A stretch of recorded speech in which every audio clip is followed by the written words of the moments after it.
Oh, sit down, sit down, sit down. Thank you. Well, good morning. We're excited to be back in St. Johns County. I thank the sheriff for hosting us. I asked him, I was like, has your department had to grow in the last however many years? Yes. I was like, what's the population growth been? And he told me that in the last 10 years, the county's population has grown by 43%. I mean, that's incredible. I know there's good and bad that come with that because you get traffic and stuff, but I think it just shows you that people vote with their feet. Obviously, people have come to Florida, but they look to St. Johns County as a high quality of life. And part of that is because I think that you have really good law enforcement that are working really hard to keep everybody safe. And that's part of the reason why we're here today, to be able to sign a couple really good pieces of legislation. But before we do that, I want to recognize everybody who was with us. We do have our commissioner for the state Florida Department of Law Enforcement, Mark Glass. Of course, we have Sheriff Hardwick for St. Johns County Sheriff's Office. We have Representatives Duggan, Rizzo, Payne, and Leak. All but Rizzo are from this general area. Rizzo's joining us all the way down from Miami, Florida for this, so that's great. And then we're going to hear from Deputy Marquise Davis Welsh, who works here at the St. Johns County Sheriff's Office. We've developed a track record in Florida of supporting law enforcement that is quite simply second to none. We understood how important it is to have safe communities. And the way you do that is to support the people that are putting the uniform on and risking their lives to keep us safe. This became all important that we took that very clear position when 4 or 5 years ago you started to see movements to defund law enforcement. You saw a lot of attacks waged against law enforcement, and you really saw law enforcement be a job that a lot of people in many of these jurisdictions said, hey, this is a thankless thing. They had dedicated their careers to it, and they had enough, and then they've leave. So we saw that as actually an opportunity for the state of Florida, given our posture was much different.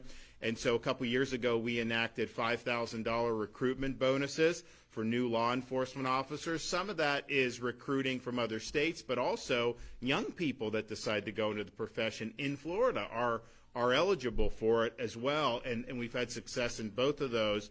But if you think about so the total bonus program I'm going to announce in a second, but we've had people from 49 different states come to Florida to join law enforcement at the municipal, county, or state level, including more than 400 from 3 states alone. Could you guess them? California, Illinois, and New York.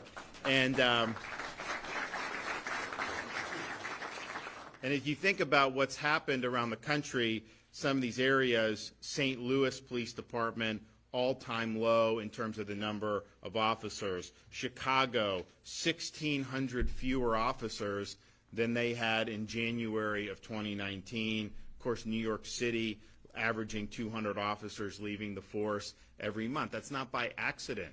They're doing that because they don't have the support of the community. A lot of these politicians weaponize against them, and a lot of the laws are so lax that it gives the criminals the advantage to be able to commit crimes really without major repercussions. And so our bonus program has been successful. In fact, I can say that very soon, because this stuff happens on a daily basis, but probably by the end of this month, we will have hit 5,000 officers who have qualified for our $5,000 bonus program. And that's a big, big deal, and it's made a big, big difference. And of course, that's after taxes, and so whatever we're paying is more than that, and then they net $5,000, which is really, really important. So we've distributed $32 million to date in that program. The legislature has continued to fund that in this year's budget. We're still going through the budget, and we'll finish that hopefully in the not-too-distant future. But I can tell you the $17 million that the legislature has put to continue our bonus program for law enforcement officers has been approved. And so we're going to have that for one more year, and that's really, really significant. We've also done things to ensure that local governments. Now, St. Johns County would not do this, but we've got a big, diverse state. Any municipality could have a handful of people on a city council that would do dumb things. So we, several years ago, enacted a policy to block local governments at the municipal and county level from defunding the police. We think it's an insane policy. We don't think people should be. We don't think people should. Why would you want to defund a police canine? I mean, come on. We don't think that they should be doing. We don't think there's a justification for it. And what happens is they do this, and when they've done this, they even the really anti-police jurisdictions have had to reverse because it's so crazy. So we don't want to put in a situation where any of our citizens are put at risk because you may have a handful of yahoos do something really stupid. So we're the first state in the country to stop that in its tracks, and that's been very, very successful. We've also introduced law enforcement education initiatives in our high schools, and so each school district now is encouraged to establish public safety telecommunications training programs as well as law enforcement officer explorer programs in the public schools. And part of that is, students can go, they can come to a sheriff's department, they can meet people who are doing this, and some students may have a different understanding of this prior to seeing that firsthand experience. And so I think what it's done is it actually causes some students to want to get involved in law enforcement because they see everybody working hard and how gratifying that can be. We've also created the Florida Law Enforcement Academy Scholarship Program. So that's tuition, fees, and up to $1,000 of eligible education expenses for trainees enrolled in a law enforcement officer basic recruit training program. We do things like Bright Futures for college education. So this is kind of the law enforcement answer to that. We've also made dependent children of law enforcement officers eligible to receive the school choice scholarships to attend the school of their choice. Now, that was important when we did it. Now we've done so much school choice that pretty much everyone is covered at this point, but still I think that was something that a lot of people really, really appreciated, and it shows that we appreciate the service. Where crime right now in the state is at a 50-year low. And that only happens when you have people that are wearing the uniform that are keeping people safe. If you don't support them, if they feel like they're under the gun, you are going to see crime rise. That's just the nature of it. So we have a overall crime down nearly 10% year over year, murder down 14%, burglary down 15%, robbery down 17%. And look, we do good stuff at the state with policy. That's important. If you have the bad policy, I mean, if there are no cash bail and they're releasing people all the time, you could be the best police officer in the world, have the best force. You're gonna, the thumb's going to be on the scale against you. So our role has been important, and we're proud of that. But ultimately, here is where the rubber meets the road, and we have the best law enforcement officers in America in the state of Florida. So we're proud of that. Now, another thing that we did was recognize that our canines are part of ensuring law and order, and we wanted to make sure, and unfortunately, you'll have some of these perpetrators harm police dogs. They will do that.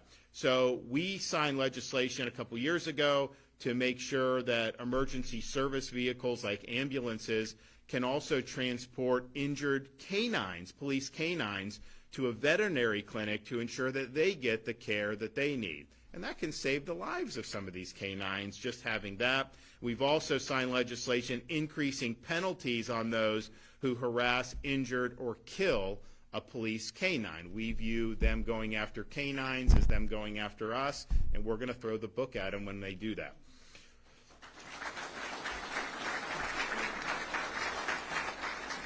Now, when the canines, obviously we all have our terms of service.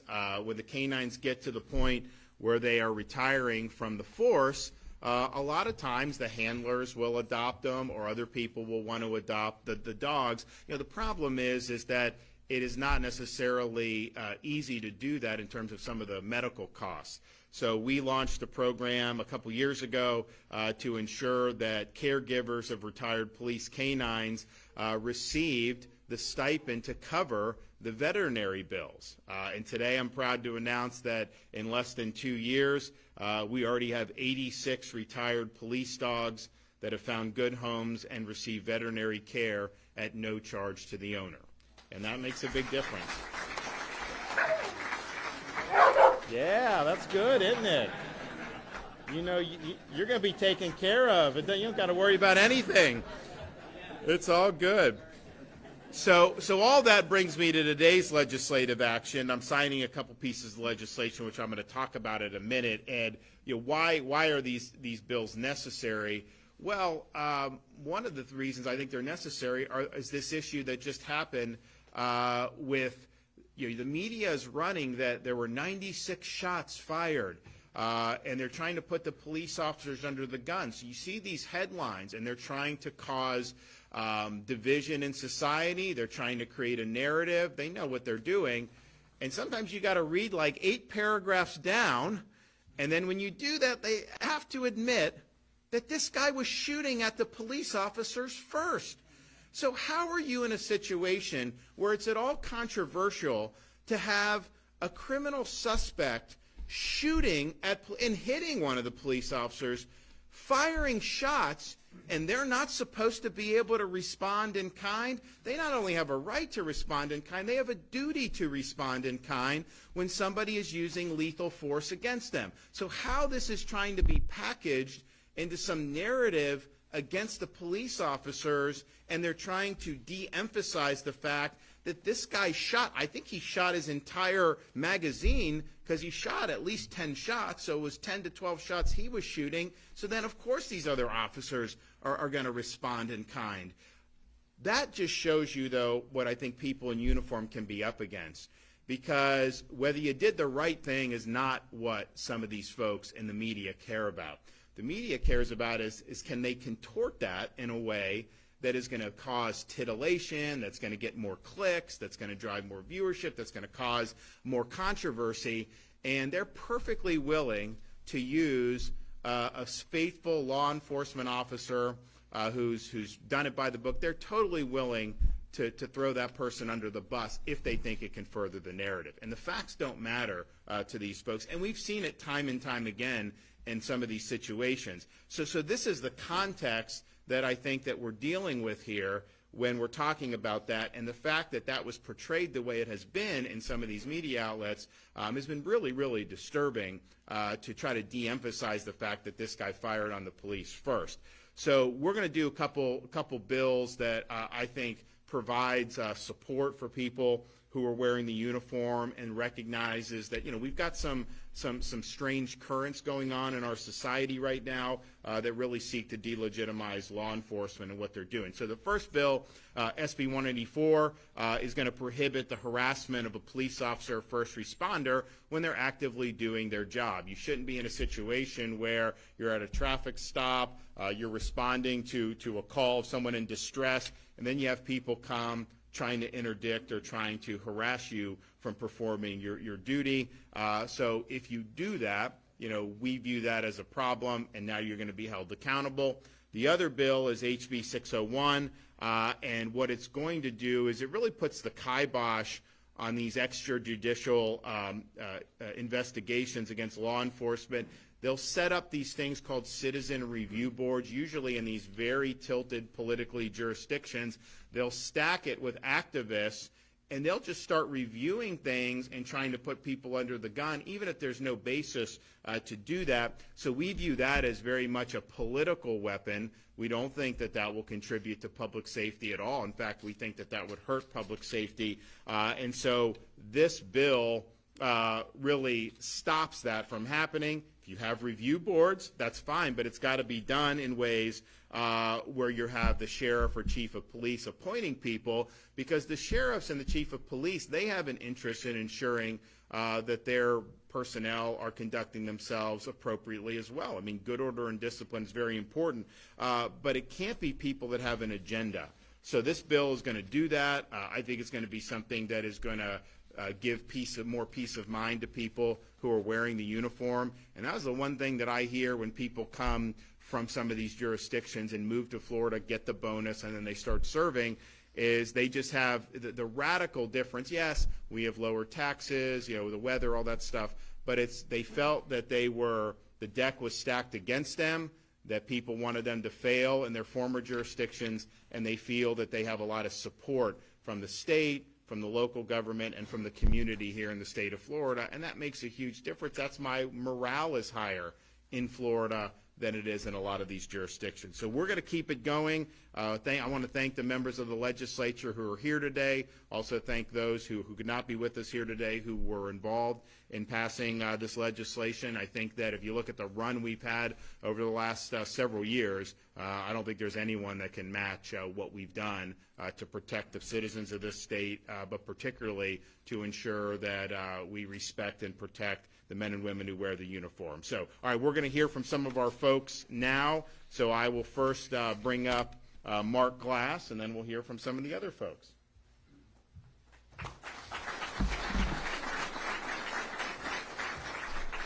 Thank you, Governor. I appreciate that. We are so fortunate to live in a state with a governor who champions our first responders. Can I get a...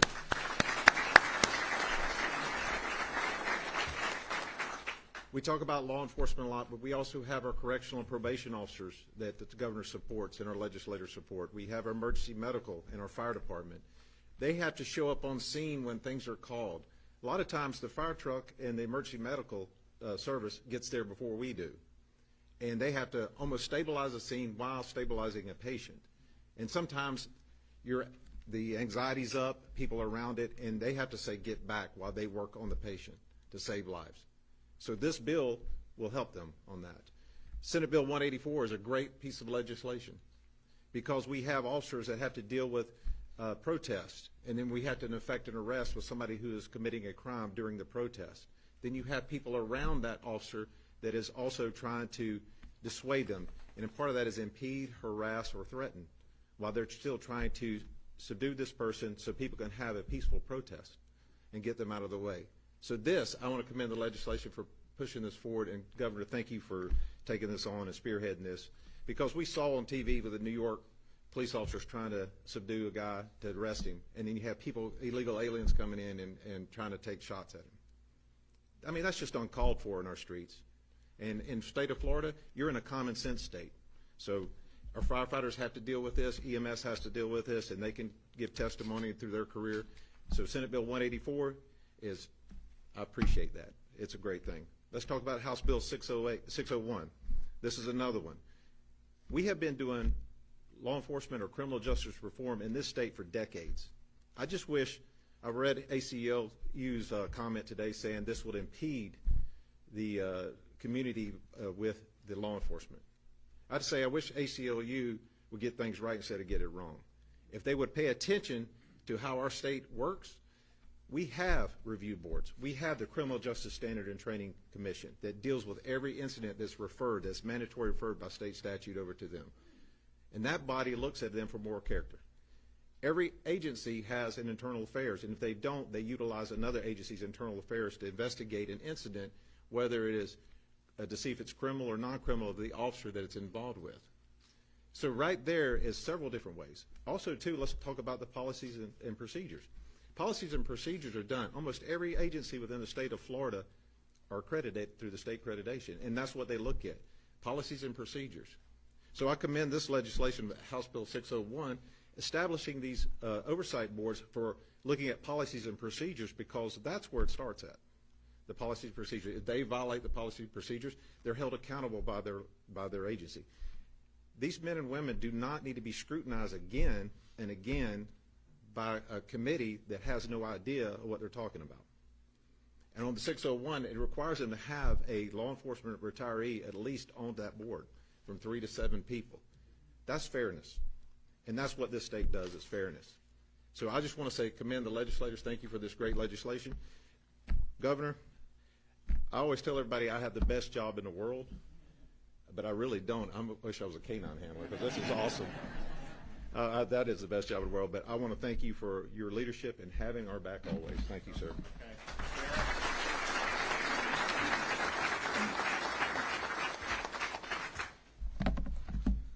Good morning, everybody. Governor, legislature, commissioner, my fellow commissioners, of course, here in the Board of County Commissioners, of course, my fellow chiefs here, and the entire SJSO personnel. Thank you for being here this morning at the St. Johns County Sheriff's Office.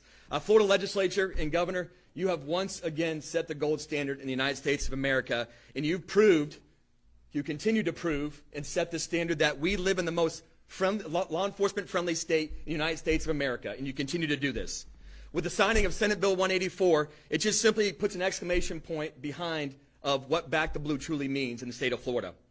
You never know what you can encounter when responding to a call for service. And this isn't just go for the St. Johns County Sheriff's Office and all my fellow brothers and sisters that wear this uniform. This goes for these two chiefs that sit here today in front of you with St. Johns County Fire and Rescue, which is Chief McGee, and Chief Abalese with St. Augustine Fire Department. This protects those men and women, too, that wear the same uniform and provide the same services. And what this does is it sets up that boundary, that protective area around us so we can do our jobs. We're blessed in the St. Johns County where we have this partnership and relationship with our community that stand behind the blue just like you, Governor. And with that being said, this simply just gives us the law and gives us that latitude to enforce something that someone doesn't want to listen, doesn't want to pay attention as we continue to do our jobs. So again, with Senate Bill 184, it simply gives us the power to enforce. Again, Governor DeSantis, I can't thank you enough. I can't thank you enough for your friendship, for everything you've done, your steadfast support of not only your profession, but our profession, but what you do for my wife, Kendall, and I. Thank you for what you do. You don't just stand behind us, Governor. This is what you do, by the way. This is what the entire United States of America watches, what Florida does. This is what the governor does. He stands alongside of us. When I say he stands behind us, he doesn't. He stands alongside of us, neck and neck with us, shoulder to shoulder, doing the right thing and making this the best place to live, work, play, and raise a family. Thank you. Thank you for...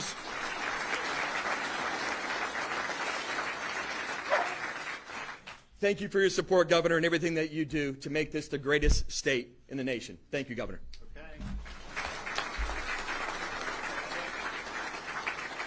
Who's next? Come on up. Yep. Thank you, Governor. Good morning. My name is Wyman Duggan. I represent House District 12, right next door in Duval County. It's a pleasure to be here with you this morning. So I'm the primary sponsor for HB 601, which we're here to sign today. Thank you, Governor. There's been a lot of, I think, incorrect information out in the public about what this bill does and what it doesn't do. So there are 21 jurisdictions in the state of Florida that have some form of civilian review board, civilian oversight. And what this bill does is say that those boards and commissions and any new ones can no longer receive, process, or investigate complaints of misconduct against individual law enforcement officers, because there are already at least 6 or 7 different forms and venues where that can occur. They can still meet, they can still talk about policy, procedure, training, culture, systemic issues, but what they cannot do is use them as a vehicle to persecute our law enforcement officers, which to many of these organizations is the only utility that they think that organization has. And so when you hear people saying that these boards and commissions are being prohibited or abolished, that's not true. But to their mind, they think it is, because for them, its only purpose is to drag these law enforcement officers through the public square and the media for the purpose of humiliation and persecution. The process is the punishment in their minds, and we are not going to allow that any longer in the state of Florida. So thank you, Governor. I appreciate your support. I want to commend Steve Zona, the president of the State Fraternal Order of Police, for championing this issue and bringing it to my attention. It's been a wonderful opportunity to partner with you on this bill. Thank you.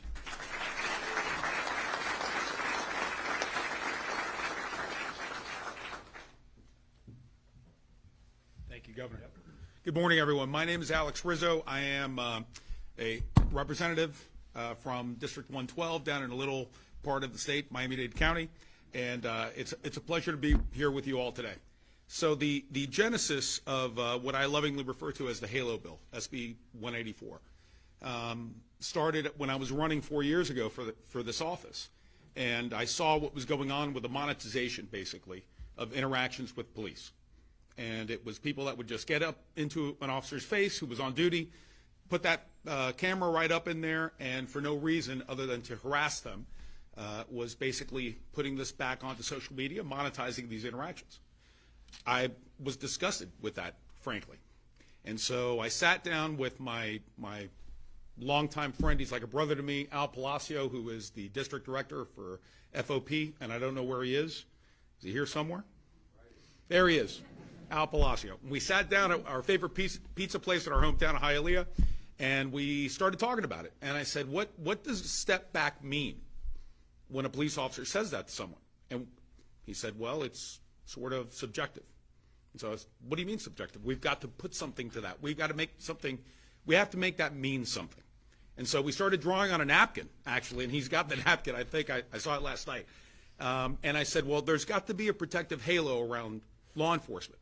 And I figured it would make sense. I think that every single person that's standing here, every single person that has ever put on a badge is a guardian angel, because instead of running from horror, they run towards the horror and protect the rest of us. And so that was the genesis of what I lovingly refer to as the Halo Bill. And then when I first was elected and I met the governor would come up to me and go, hey, what's up with that bill? And I said, well, we're working on it. And then the next session would come by, hey, what's up with that bill? I said, we're working on it, Governor. We're getting it there. But with leaders such as the first Prime Co, who's also from up here, the Prime co-sponsor of the bill, Representative Garrison, who was former prosecutor and a dear friend of mine, and we started working together on this. And we worked with leaders like Representative Leak, Representative Payne, Representative Duggan. We started working on this, and we kept working and working and working. Now, 4 sessions later, it finally came through fruition. So I want to thank the Speaker of the House, Paul Renner, for his support, Chair Perez, Danny Perez, and again, I already mentioned Chair Garrison, and also our Senate sponsor, Senator Avila, who also carried that in the Senate, and also the Lieutenant Governor, and of course the Governor's support all this way, because this is, like he said, like the Commissioner said, this is a common sense bill, and this is a bill about safety, and overall, again, it's about protecting the public, but also protecting every single person that wears that badge every single day. Thank you. Thank you, sir.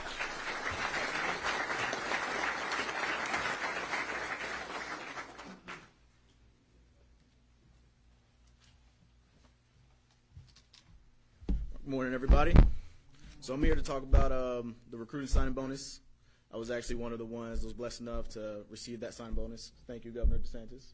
So that is a very beneficial thing in my behalf because so when I was in the academy, my transmission in my car broke down.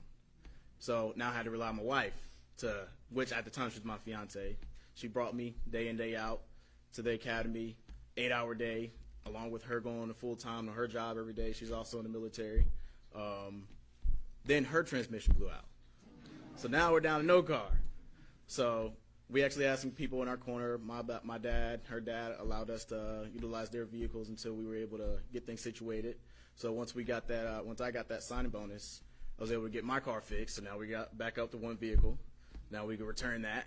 So again, thank you for that. So and again, after that, here I am with the St. Johns County Sheriff's Office. I want to thank Sheriff Hardwick, Director Beaver, for allowing me to be sponsored to make it through the academy. I wouldn't be here without them. I want to thank also my old sergeant, Sergeant York, because I started in the Police Athletic League with the Sheriff's Office, and also my Corporal, Michelle Lima, she's in there somewhere. They trained me up also while I was in the academy because I was still, working for PAL along the way. They made sure I was up to par with everything, made sure my knowledge was good, made sure my attire was good. And then a lot of people don't know too, back then I had dreads that was like all the way down here. So one day, Sheriff, he was recruiting me for about 2 years. So I actually started coaching with him at Pedro Menendez High School, coaching football. And, he was just like, come on, man, it's a good place to work. Let's go ahead, come work for us. I'm just like, I don't know if I want to be a deputy. So then he's like, all right, you don't have to make that decision now. Why don't you just come work for PAL, Police Athletic League? I'm like, all right, cool. Still doing what I love, coaching, mentoring kids and everything. So long story short, I want to say halfway through a football game versus Marion County. We're on the sideline. We're down by like 6 points. And he's in the game. Next thing you know, randomly, I just crossed my arms. I look at him. I was like, hey, I think I want to be a deputy. And then he looked at me, brushed it off, and he was like, wait, what did you just say? So I'm like, yeah. He was like, wait. All right. He was like, we'll talk about this tomorrow. So we finished the conversation up, and he was like, what changed? And I was like, honestly, I really don't know. But I think it was being in a police athletic league, being around everybody, all cops. So, it's like, I'm getting the best of both worlds. So, and also, a lot of people don't know, my mom, she was actually a correction officer in New Jersey for 18 years. So I'm like, kudos to you for that. I don't want to be in the jail. I'd rather take my chances on the street. So, but again, I want to thank them for allowing me to be here, and again, thank you, Governor DeSantis, for allowing me to receive that recruiting bonus. All right, So, good job. all right.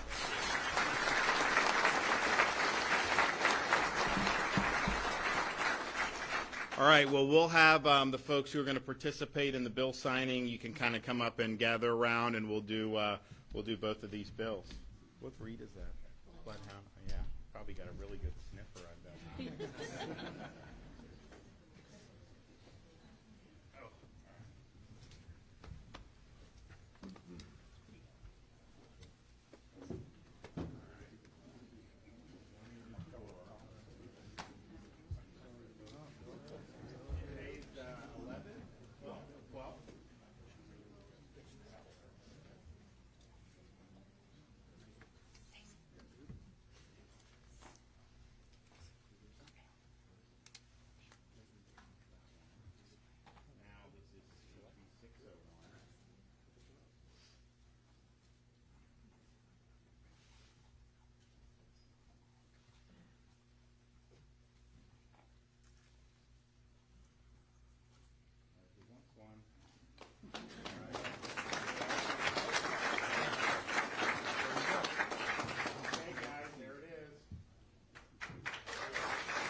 Got that bloodhound behind me, so I would not want to have drugs on me with that thing. I mean, that thing will sniff anything out.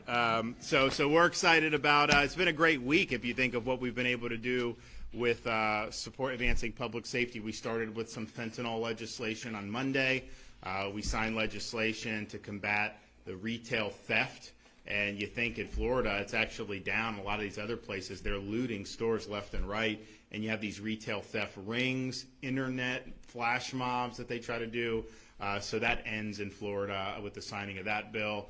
Then, of course, today we're here with the really important stuff. So it's been a good week, and we'll continue to do. We've got a lot of other pieces of legislation in the hopper. We're going through the budget. I think it's going to end up being a good budget year. Look, I'm going to have to pare back some of the spending in the budget because that's just what we have to do to make sure that we're fiscally responsible. But I think when we get to John Hancock on that and all the other pieces of legislation, I think people are going to look and say, okay, you're the #1 state for GDP growth over the last 5 years, lowest per capita debt in the United States, second lowest per capita state tax burden in the United States, lowest unemployment amongst large states by far, budget surplus, paid down 25% of the state's debt over the last 5 years, and yet are still managing to have record support for education, environmental restoration,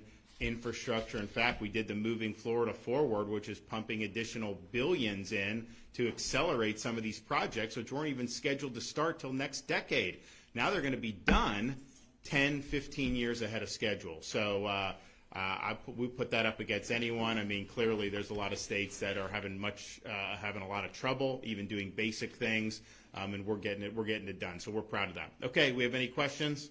Yes. Governor, the Biden administration yesterday announced a new rule that purports to close the gun show loophole. What kind of impact? There is no gun. This is typical propaganda. If I have a gun store and you come in, you're required to run a background check. If I bring my inventory to a gun show, I still have to do the same thing as a FFL. There's no difference between a gun show and being in your store. And so that is something that really I think is a myth. Clearly, they don't have legislation. They need legislation if they're going to do anything. So it's another example of Biden just acting through executive fiat. He's going to get struck down finally when the whole pistol brace rule, that's unilateral. He does not have authority to do this. So, and the same thing with the student loan bailout.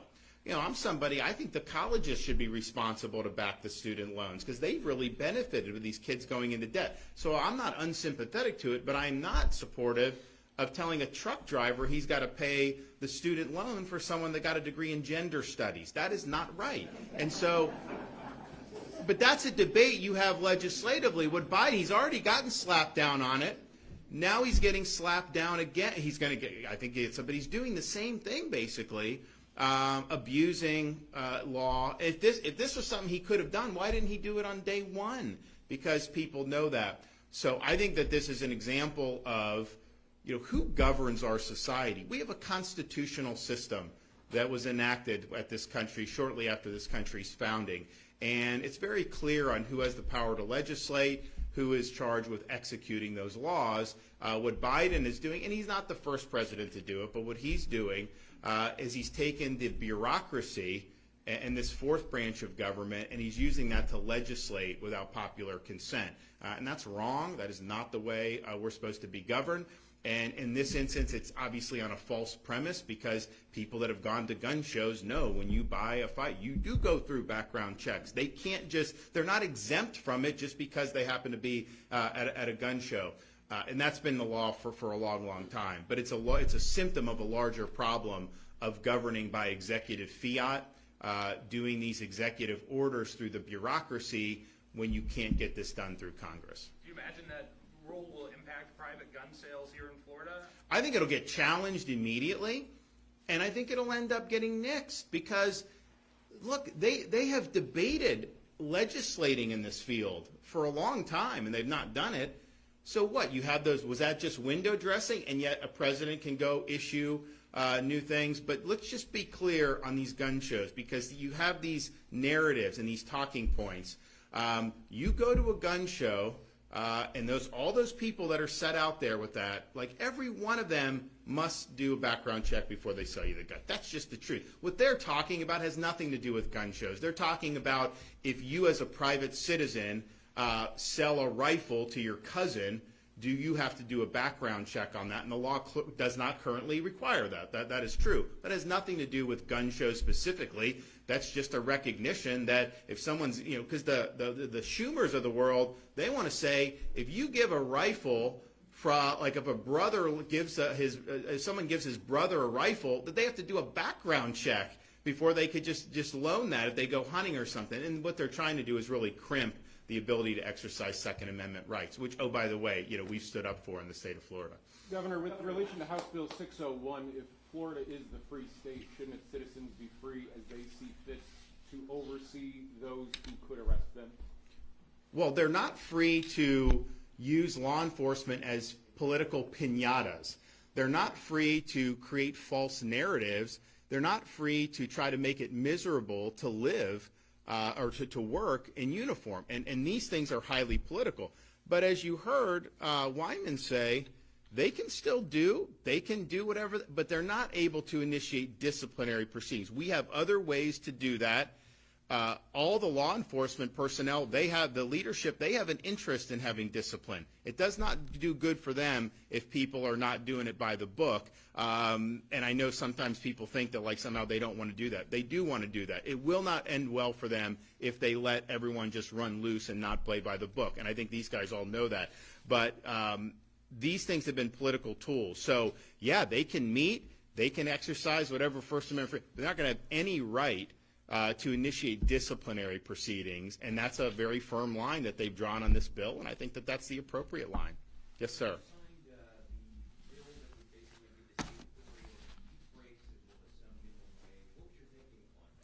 It really wasn't anything that was coming from me. There was a lot of concern out of one county, Miami-Dade, and I don't think it was an issue in any other part of the state. I think they were pursuing something that was going to cause a lot of problems down there. So I think a lot of the members of the Dade delegation created that just to steer clear of those problems. But it really is related mostly to that one county down in Miami-Dade. I've not seen that be an issue through the rest of the parts of the state. Governor, any chance we can expect to see you appoint some new JTA board members anytime soon? So I had a meeting on our appointments yesterday. We're working hard to do. I mean, sometimes, when you have some of these vacancies, people got to apply. There's a process. You got to run vets, and so it's not as easy as just saying, hey, yeah, go ahead and get on there. So we are doing it. I've been reviewing kind of the progress of it, so I would expect something relatively soon. But I'm not prepared to make any appointments today. But hopefully we'll be able to do it in the not too distant future. Well, listen, we want to be back. We're going to be back in Jacksonville soon. Some of our education stuff, which I think is really exciting, what we've been able to do this year.